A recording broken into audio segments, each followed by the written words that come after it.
এখন বাজারে গেছিলাম, দেখছি শুধুই চুনো মাছ, তাই ভাবলাম চুনো মাছ দিয়ে কিছু রেসিপি করা যাক। চলো যাই হোক, চুনো মাছগুলিকে কেটে ধুয়ে পরিষ্কার করে সামান্য নুন হলুদ মাখিয়ে কড়াইতে হালকা ভেজে নেব।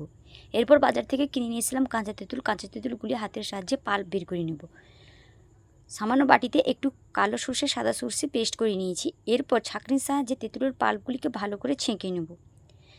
পাল্পগুলিকে ছাঁকা হয়ে গেলে তার মধ্যে সামান্য নুন হলুদ দিয়ে ভালো করে আবার একটু পেস্টটিকে তৈরি করে নেব।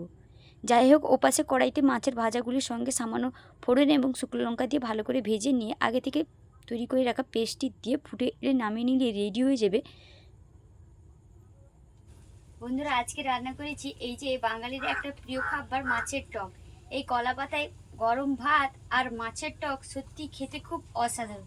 খেয়ে দেখি। মানু, খাবি তো? ঠিক আছে, তুই নিয়ে আগে। ভালো হয়েছে মানু? এবার আমি খেয়ে দেখছি কেমন হয়েছে। সত্যি খেতে অসাধারণ, খুব টেস্টি।